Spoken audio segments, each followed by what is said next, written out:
Alright guys, this is the Avenge doing another deck building video. This time I'll be going over a casual format, player format that's not really played that much anymore. It's called Rainbow Stairwell.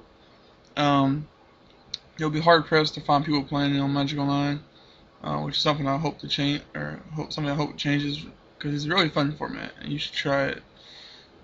Today I'll be going over my Rainbow Stairwell creature toolbox deck that I have. Basically, the way the format works, it's similar to the Kaleidoscope in the way that it's a 5-color deck, but you only run 6 cards of every color and six spells in that color, and 1 spell of each casting cost in that color. So, for example, we have we have a 1 mana white spell, a 2 mana white spell, a 3 mana white spell, a 4 mana, and so forth. Every color and artifacts are included in this. Then you have there's a lot of debate over what the land base should really be. Some people say the land base, since it's a player made format, there's no real rule in this. Some people say there should be 3 basic lands and 4 lands of a cycle, such as fetch lands or dual lands or shock lands, and there should be also 5 non-basic lands of your choice. I like to go with the way me and my friends go with it is we go with 4 basic lands of each color, and then a cycle of 5, actually 4 non-basics that are part of a cycle. So let's go ahead and, enough with the backstory of how this format works, let's go with the picks. So I'll start with the white. So as my 1 mana white creature, I decided to go with Mother Ruins, since she's, all my one drops are fetchable with Ranger Eos. So being able to grab this chick and being able to use the ability to protect my creatures from harm's way is pretty useful. She can protect my creatures from Lightning Bolt, Doomblade, or make a blocker unkillable for a turn. Just a really good kind of card, or whatever happens. Momentary Blink is my second pick. There's so many come into play triggers in this deck that this card is just really good, and it allows me to use them in combat tricks to save my creatures and then get an effect out of the creatures. It's really good.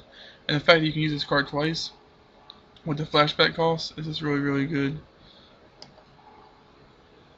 And a Bluing Ring is my third pick. A Bluing Ring is one of the few non-creatures in the deck. There's not a whole lot of those, but I think it's necessary just because in this format there's so many different things running around. You really need something that can get rid of anything or get rid of permanents. It's very important. Ranger Eos is an obvious 4 pick for this style deck, because he goes and gets like Gridlock Mentor, he gets Birds of Paradise, he gets Shadow Gil Mage. He gets about 4 different things in the deck, which is not a whole lot, but it's enough. And all my 1-drops are utility cards, so he definitely helps in that. Plus he's a free 2-body, which is not that bad. Rain Slayer Angel is a 5-drop. Main Slayer is just a really good card. I don't care what people say. I mean, yeah, it dies easily, but everything dies easily. If this card stays on the board long enough, it makes a big impact in the game. So that's why it's my 5th pick. A 5/5 life linker is pretty good, even without the first strike and all that other stuff. Sunblast Angel is a 6th pick. I could have went with Sun Titan, but I didn't feel that Sun Titan. I felt in this format Sun Titan wouldn't get enough cards really. So I decided to go with Sunblast Angel, which is a removal spell, basically. Your opponent goes and swings in for a lot, and then you retaliate with this. It's a perfect retaliation card. Okay, for my blue 1-drop, I decided to go with Mental Misstep. I mean, you can easily replace this pick with something like Ponder or Brainstorm. Like a good card advantage spell. But I felt that being able to drop, like, say, a Grimlock Mentor or a Mother Ruins on turn 1, and then pay 2 life to counter my opponent's first play of the game would just be really good and would really set them back. Snapback is my second pick. Snapback, I'm gonna be honest with you, this is not that great of a card. I'm thinking about removing it. I wanted a lot of cards that would allow me to re-trigger my come and play abilities, and this can be a free cast if you really need it to be and you have another blue card in the game. which there's always 6 blue cards in the deck, so the chances of that are pretty slim. But it does allow me to bounce something back to my hand, save it, and recast it, or bounce on my opponent's big baddie to save me the game. Mana War is my third pick on blue. Originally, a while back, I had Seagate Oracle in this pick because of the ability to filter through my top couple cards, but with all the come to play triggers, I felt this would be pretty good. Allowing me to, bounce a Titan to get an extra effect out of it, which are a bad example. Or bounce like a Siege Gang Commander and get a new effect out of it. Just something useful. And the fact he's a 2/2 is pretty good too. Free is not that but terrible. 4-drop his clone. I actually need to change this out with Metamorph, Pervasive Metamorph, because it's such a better card. It really is. The ability to copy artifacts in creatures is just a lot better. But Clone is this old school guy who basically becomes anything in my deck, which is just really good. The 5-drop is Mold Drifter.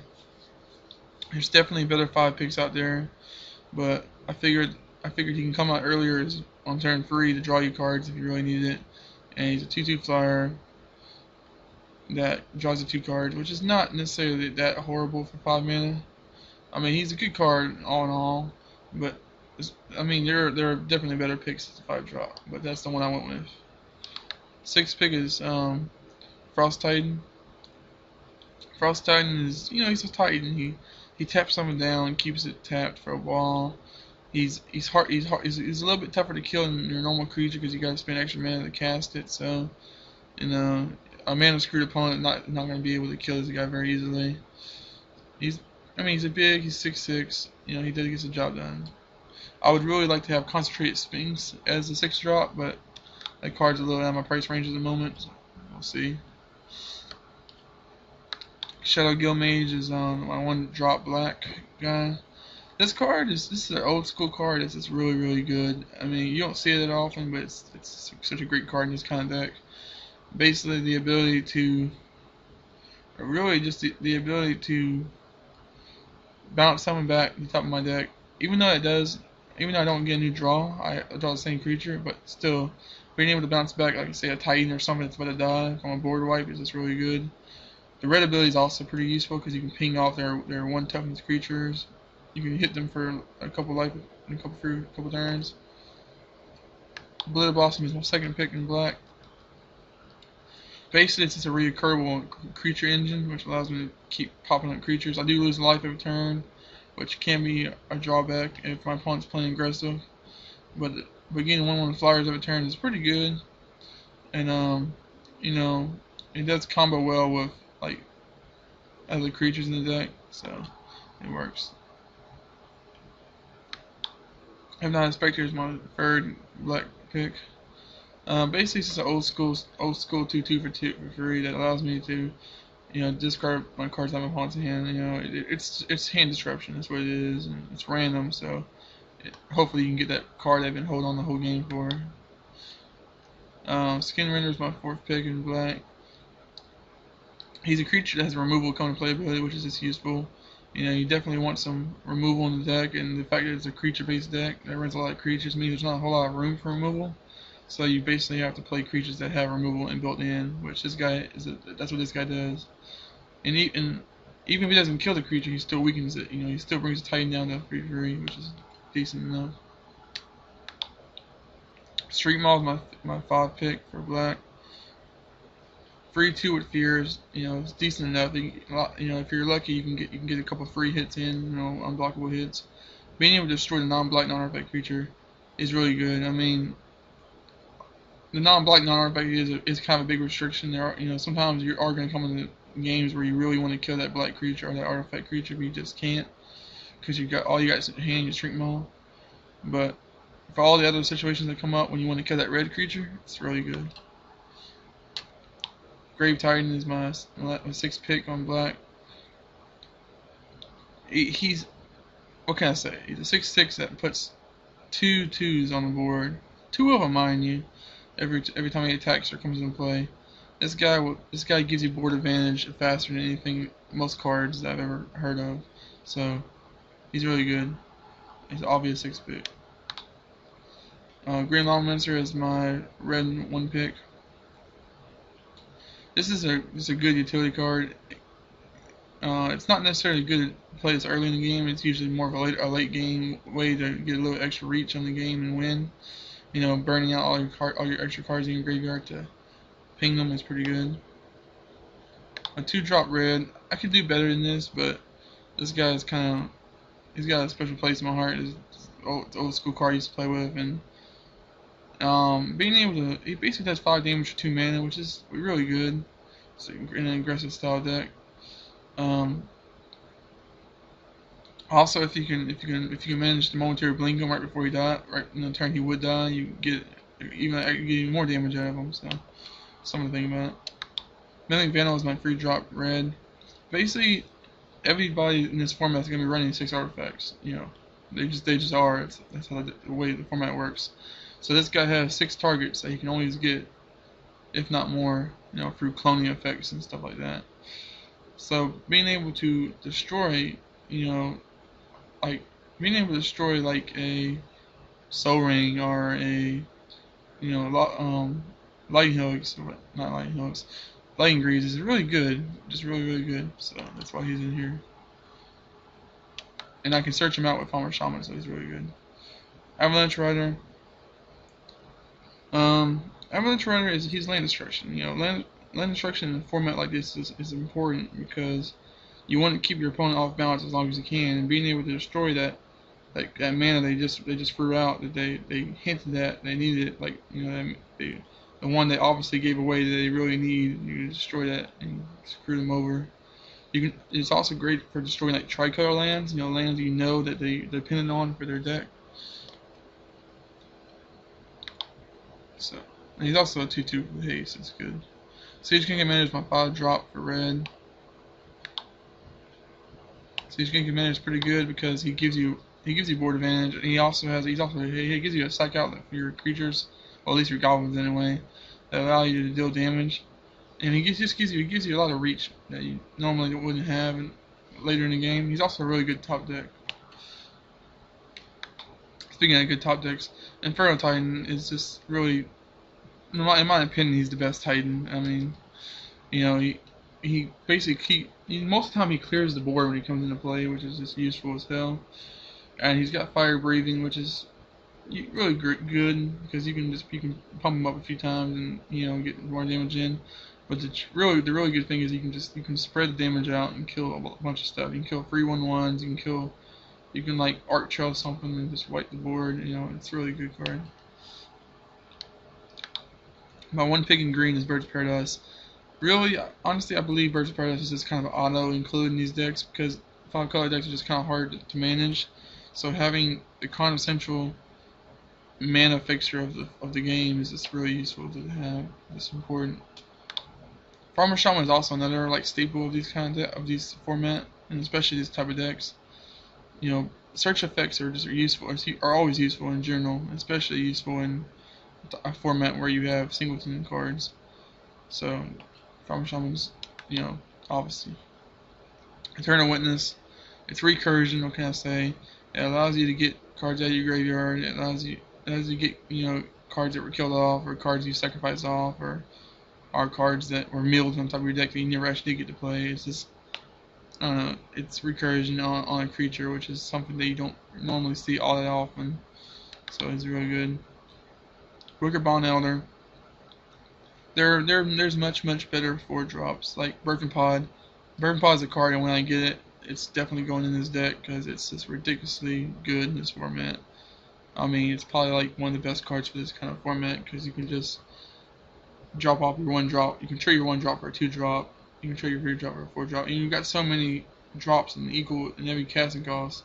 It's like your decks are made for Birthing Pod. So Wicker Bond Elder, he kills artifacts. He kills enchantments. He's got his purposes, but like I said, there's much better cards in this slot to use. Acidic Slime's a 5-drop. It kills artifacts, creatures, and lands. I like the fact that it kills artifacts, creatures, artifacts and enchantments in lands. That has that variety. It doesn't just destroy artifacts and enchantments. It gets lands too, which is pretty useful. It has depth touch, which means after it destroys its target, it can sit back as a perfect blocker and kill something, or at least scare your opponent and not attack him for a little bit. Ravaging Baloths. Primeval Titan is normally the pick in this slot for most decks because it allows you to fix your mana even more than you already need it. But this guy, I mean, he gives you creatures. He basically makes your top deck lands into a good thing. Makes him to a 4/4 beast. So he's decent enough. Okay, 1 drop for artifacts of Soul Ring. Soul Ring is just amazing and it's really good, and it allows you to accelerate so well. I mean, sometimes it doesn't really allow you to accelerate as good as you think it would because there's so many weird color costs in this deck that sometimes 2 generic mana doesn't really help you. But there's other times where you can get other hands where you can get like a turn 2 Avalanche Rider. I've done that before. That's really good. That's just that sets your opponent back so much farther than you. Yeah, it's unreal. Lightning Grease is the second pick in artifacts. Lightning Grease is just on a creature-based deck like this. It's really useful. The haste is just amazing because you can get swing in with you guys when your opponent doesn't expect it. The Shroud is just even more important because it makes your guys untargetable. I mean, I can't really say anything about this card. It hasn't been said already. It's just really good. Penguin's Eye. It's a free drop. A land fixer. That's what it is. Let's me search and get a land and put it in my hand. I mean, there's probably better cards that do this type of effect. Maybe not the free drop, but there are better cards probably. But I like this card because it's a flyer, which means it can block a lot of things. A lot of my other creatures aren't flyers, so it gives me something to block with. And it also gives me it's recurrent. I can blink it. I can Shadow Guild Mage it if I really need to get lands. It's just a decent card. Solomon Singularity Realm. This guy's also kind of auto include in most rainbow decks that I've seen, because he basically gets you a land and draws you a card, which is a really good deal for a 2/2. Well, a good deal for a 4-drop really. The fact that he gets you the land when he comes into play, that's the thing most people care about more. So the fact you get that when he comes into play is great. The fact you draw a card when he dies, that's like a cherry on top. Precursor Golem at the 5-drop. This guy, he's either gonna give your opponent a savage beating, or your opponent's gonna laugh at him and kill him right away. This is kind of what happens. This card's like basically gambling. You're either gonna get a really strong board presence, or you're gonna lose your board presence as soon as you play it. But for those games where he does stay on the board more than a couple turns, he usually ends up winning the game. Just has sheer numbers. Wormcoil Engine is really just a really good 6-drop artifact. This is normally auto include in a lot of decks just because it's one of the best 6-drop artifacts. Other 6-drop artifacts to think about are Steel Hellkite and Duplicate, which is I like Duplicate because it allows you to remove your opponent's 6-drop that they played before you. But Wormcoil Engine is really good. I mean, he's basically a threat your opponent has to deal with, and when he dies, he gives you more threats your opponent has to deal with. So it's good. For my land base, I basically picked the Mirrodin land since that was what I had available to me, and they're good enough. 4 planes, 4 every land type. This format doesn't really have a sideboard. Surely, because of the mechanics of the format, it doesn't have a sideboard. It'd be kind of hard to sideboard in. To have a sideboard for this kind of format because I think your deck is so precisely made. Deck building can be pretty tough for this kind of format just because of the how the concept of the format. It can be hard to build. It can be discouraging, but it's really fun. I can guarantee that almost every game you play is different than the previous game, which is something that a lot of people will enjoy in this format. If you like EDH, you'll probably like this format because it's kind of the same, but at a smaller scale. It can be played in multiplayer. It's actually pretty fun in multiplayer, but it can also be just as easily be played one-on-one. Color Hosing is definitely It's definitely allowed as far as I know. It kind of depends on your play group. Some play groups might find it, shameful, but we really don't. You can build themes in this format. It's quite easy. I've seen people. I've seen people at the shop build like Spirit Arcane decks, build ally decks out of this format, build elemental theme decks. I mean, you can do a lot of different things in this format. I'm currently working on a enchantment build, which is like primarily enchantments and enchantresses and type cards like that. So there's definitely a lot of options for deck building. Um, it's just a really fun format, and I would definitely check it out if you get a chance. That's all I have for now. Thank